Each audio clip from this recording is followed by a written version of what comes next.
In this video, I'm going to teach you how to ask the best questions for doing your sales demo. If you've taken a software demo from a sales rep and have thought, this demo is kind of crummy, it's probably because they're not asking good questions. Now everybody knows that there's an open-ended question and a closed-ended question. Do you want tacos for lunch? That's a yes or no question. In the sales environment, you should only ask yes or no questions when you know the answer, because it's going to give you the chance to control the conversation. And if you're doing a demo of your tool or your service, you want to control the conversation to lead the prospect into the best environment to buy. Now, that's the closed-ended question, yes or no. Open-ended question, tell me about your experience with tacos. Now, that in and of itself is not a bad question if you want to learn about what somebody's experience with tacos is, but that can go a lot of different directions. They can tell you about where they've been that has the best tacos. Or maybe they just tell you, hey, this is what my experience has been. It's overall been positive, but it's still my seventh favorite food. And now you don't really know where you stand. So instead, I want to propose that you integrate two new types of questions into your demos.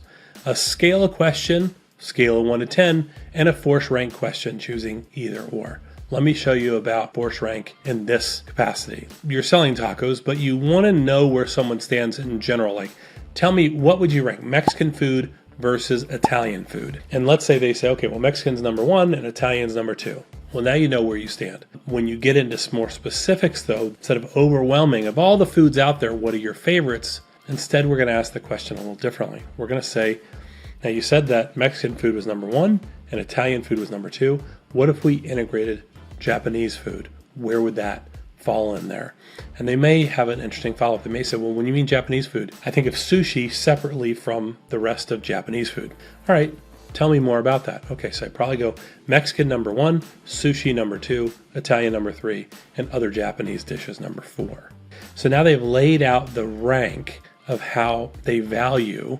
Maybe it's tools, maybe it's features, maybe it's the quality of the product. Let's say you offer a hosting competitor to AWS. What's more important to you, speed or efficiency? And the CTO says efficiency is number 1, speed of implementation is number 2.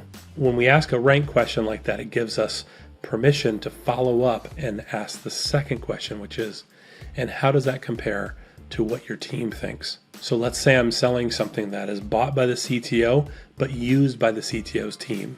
So I'm going to ask her, what's more important, speed or efficiency? And she goes, okay, efficiency is number 1, speed of implementation is number 2. You say, how would your team value speed or efficiency?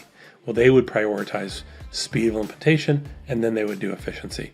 So now you know your buyer and your user are coming from two different points of view. We need to reconcile that point of view before something is bought. Let's say you've got the conversation exactly where you want it, and the company says, yes, we're going to go ahead and buy this tool, but you know that the user disagrees with the CTO in this case, or maybe CEO who's buying the tool. Well, now we're in trouble. Okay, so even if we've made the sale, the way that that tool is going to be used or treated or valued is not on the same level of the way we think about our tool and the way the buyer thinks about the tool. Let's go back to tacos for a second, because it's almost lunchtime where I am. So let's say you ask somebody, what are your favorite foods? Well, that's a really wide open question. They could be specific about the group or specific about the dish. That may not help you if you're trying to have a consolidated conversation about one particular piece of the tech stack or one particular feature that you know that they use a competitive product that has that feature. Instead, if we ask that rank question, hey, this or this, and we've had that priority and we've talked to them about their team, it gives us an open door then to ask, how does your team feel about this? What would have to change for that alignment to take place? We're going to use the same model, ask a question and give a good follow-up, for using a scale question. Scale of 1 to 10. On a scale of 1 to 10, how much do you like tacos? And somebody may say, oh, I like tacos a good 6. Well, what takes a taco dish from a 6 to a 9? If I had them in Mexico, because I knew they were authentic, Mexican street tacos, that usually pumps up a point or 2. And then I particularly like El Pastor, which is really kind of hard to do right unless you're in Mexico. All right, cool. Now you've got the two qualities that are important for that. Back into our tech example. How important is speed of implementation? That's a 6. We've got our own engineers, we can manage that ourselves. What would make that a 9? Well, if our engineers are busy with something else. So now in that follow-up, if you learn that the team indeed is busy with something else or something in the market has changed, Now you know, okay, has it changed? Is speed more important? Maybe that's one of the features that you usually win on. If that's the case, then you can lean into that in the selling process. When we ask that question, scale of 1 to 10, and I say, okay, well, efficiency is number 8 for me, then you're going to follow up and ask, how does your boss feel about it? Now, we don't usually say, how does your boss feel about it? Because a lot of people don't want to feel leveled in a sales conversation like this. But if you use someone's name specifically, how would Frank feel about that? You report the CEO, Frank such and such, right? And then they'll give you an answer to that. You can also use other specific stakeholders, like the users. Do your users agree? Well, that's a yes or no question. So I'm only going to ask that if I know the answer is no. Do your users agree about how much you value efficiency? No, they don't agree with me. But I value it because I'm in a hurry. I got to get stuff done.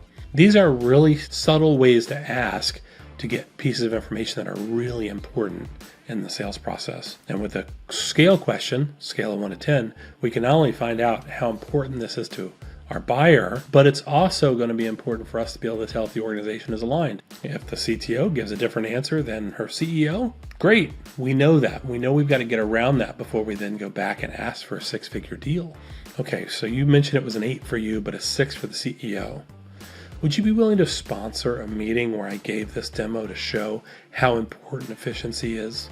And you can invite your CEO, and you can also invite maybe your CMO, who's also going to be, marketing based on some of these features. And now that's a yes or no question. I'm going to put somebody on the hook. Would you be willing to sponsor a follow-up meeting? And the answer to that question is going to tell me how involved this person wants to be in my selling process, right? So yes or no questions when you know the answer. Open-ended when you're okay with a brainstorm and you want to see what's top of mind. Scale questions when you want to figure out how somebody feels from a 1 to a 10, or you can also ask the same question on a letter grade. And then lastly, that rank question where I'm going to rank 2 features out of 3rd, out of 4th. And now I'm going to have an overall picture of priorities and find out who in the organization is aligned with those priorities. And now, as somebody who's selling a product or developing a product, you can be seen as someone who's going to help with alignment. And when buying your product helps align the team, then more efficiency is going to happen in their organization, and they're going to see more value from what you're building. Thanks for watching. If you found this video helpful, please share with a friend, and I'll see you in the next one.